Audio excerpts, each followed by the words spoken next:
todos muito bem-vindos ao meu canal, no Vale da Vitória com o pastor Edmilson. E eu sou grato a Deus por mais essa oportunidade de estar compartilhando a santa e maravilhosa palavra do Senhor. Ou seja, compartilhar significa que eu estou passando algo para você que está também sendo uma realidade na minha vida. Então, tanto eu quanto você estamos sendo expostos a essa palavra maravilhosa, a palavra de Deus que é viva, palavra que transforma, palavra que liberta, cura e, sobretudo, palavra que traz vida abundante, vida esta que é a vida eterna na pessoa de Jesus Cristo de Nazaré.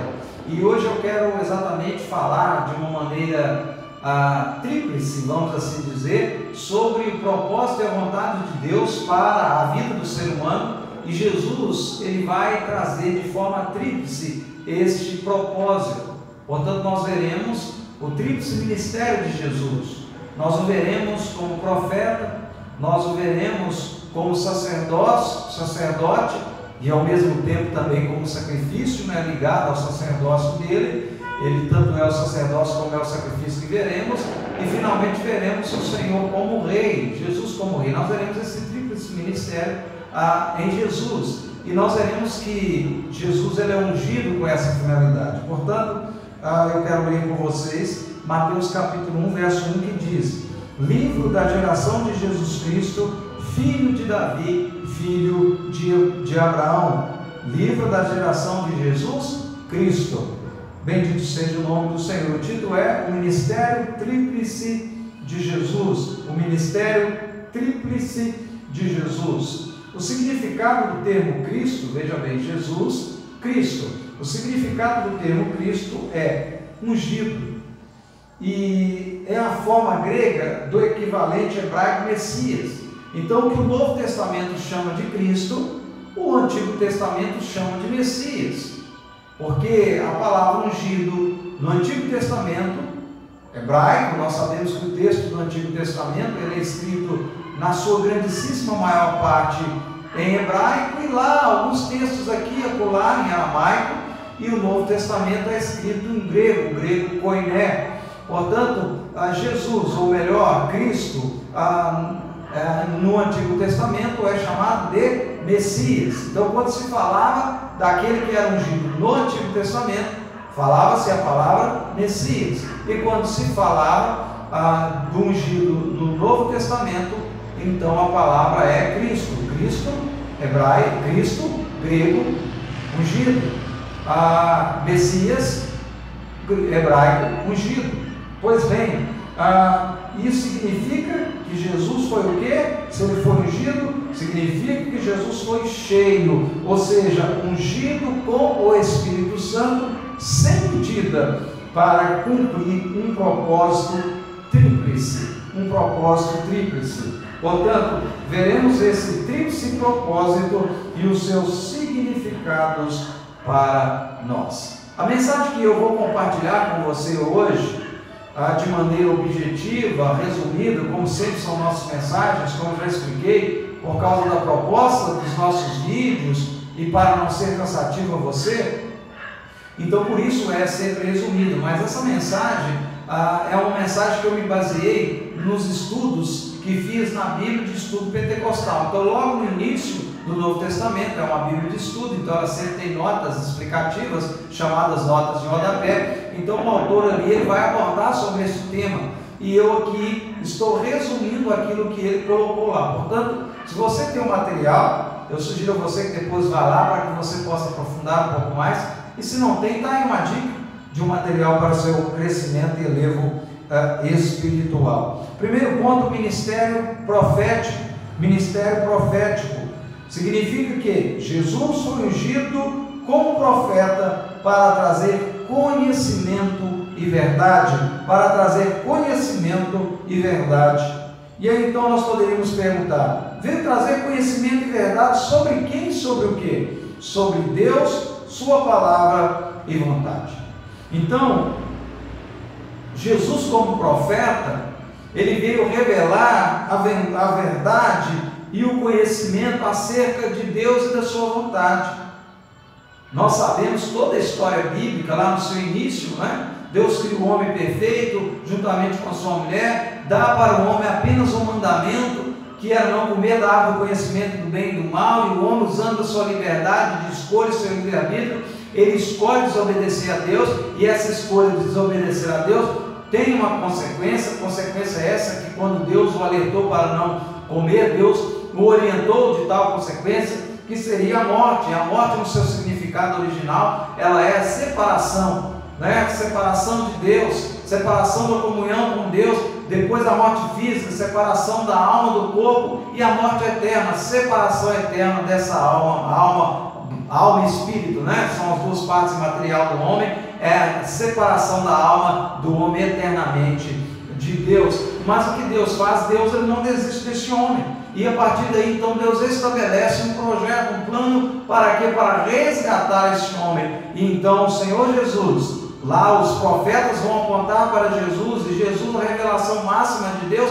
ele se manifesta como o grande profeta, e para dizer para este homem como é que este homem, este ser humano, poderia se voltar para Deus, poderia fazer o caminho de volta para Deus, ou seja, converter-se, voltar para Deus. Então a proposta da palavra é sim apontar para o homem como é que ele faz para voltar para Deus. Então essa é a verdade. A palavra de Deus ela não tem proposta de trazer verdades para mim e para você, de como ser bem sucedido aqui e acolá, embora a palavra de Deus, sem dúvida, não é um compêndio que traz informações gerais para nós, mas o objetivo central das Escrituras, de Gênesis a Apocalipse, é falar do plano salvífico, da restauração dessa condição caída do homem, restaurá-lo à comunhão que ele tinha lá no Jardim do Éden, antes de desobedecer a Deus e a cair. Então essa é a proposta de Jesus como profeta. E aí nós passamos para o segundo ponto de nossa mensagem, e o segundo ministério de Jesus, que é o ministério sacerdotal. Se o profeta ele trazia as verdades de Deus ao homem, o sacerdote era alguém que representa o homem diante de Deus. O sacerdote é alguém que intermedia essa relação do homem para com Deus. Portanto, Jesus, como no seu ministério sacerdotal, ele foi ungido como sacerdote para oferecer o supremo sacrifício e expiar nossas culpas. Expiar aqui não é com S, de olhar, de contemplar, mas expiar com X, que significa tirar, expiar as nossas culpas. Jesus era ao mesmo tempo, veja bem que maravilha, que coisa extraordinária, Jesus era ao mesmo tempo o sacerdote que oferecia o sacrifício, quanto o sacrifício que era oferecido. Ele tanto era quem oferecia, como era aquele que seria oferecido. Hebreus vai dizer, Jesus dizendo, o escritor aos Hebreus, pela inspiração do Espírito Santo, vai dizer no diálogo de Jesus com o Pai, e ele vai dizer, olha, sacrifício não quiseste, mas corpo me preparaste. Então Jesus, o verbo se torna carne, com o propósito de oferecer o seu corpo, para pagar essa dívida do ser humano com Deus, e dívida essa que Jesus paga, mas já sabemos que o ser humano poderá ou não aceitar. Quando ele aceita o sacrifício da cruz na pessoa de Jesus, então ele tem a sua dívida paga. Porque, vejam bem, como profeta ele aponta o caminho, mas que caminho é esse? Ele é o próprio caminho. Então não tem como alguém apontar um caminho que não existe.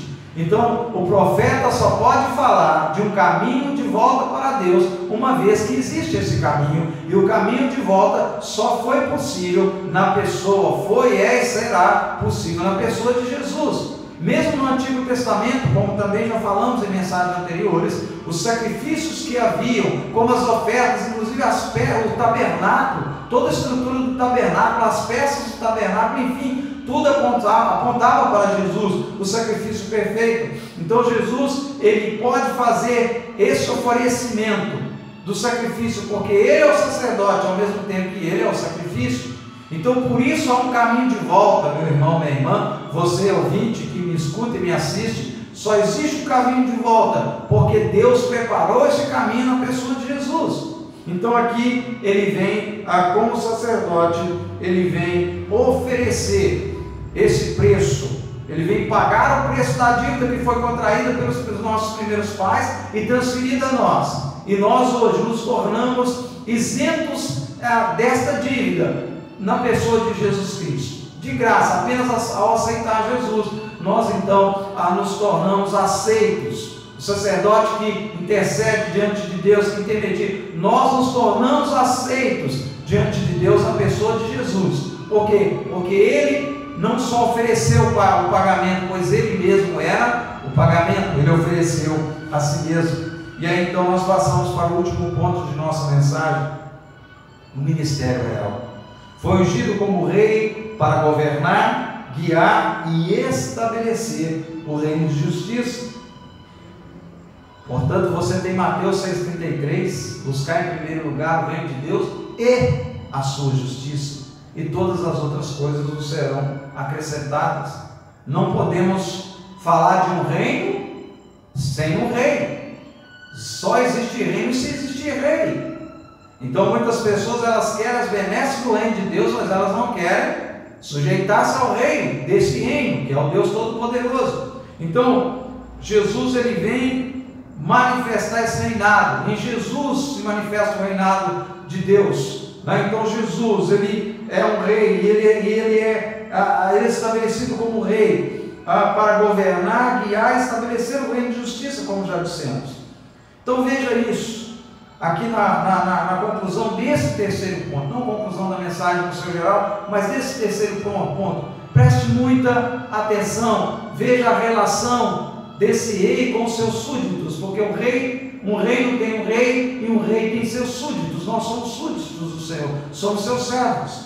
Veja bem, em um reinado tem-se o rei de um lado e os seus súditos do outro, e os que os une é a fidelidade de um para com o outro.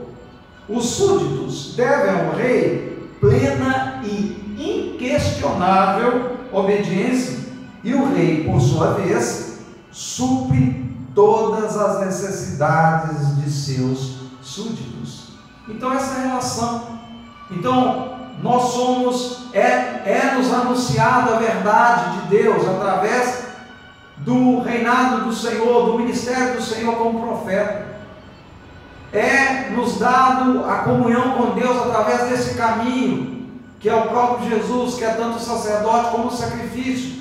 Então a comunhão é estabelecida, temos paz com Deus ao aceitar essa verdade. E quando nós aceitamos essa verdade, entramos em comunhão com o Pai, estando no caminho que é Jesus, nós entramos em comunhão com o Pai, que é o nosso Rei, na pessoa de Jesus. O Senhor é o nosso Rei, e como Rei Ele reinará sobre nós, e a relação que se estabelece, meu querido e minha querida, é de relação em que, de um lado, a relação é estabelecida pela obediência, ou melhor dizendo, pela fidelidade.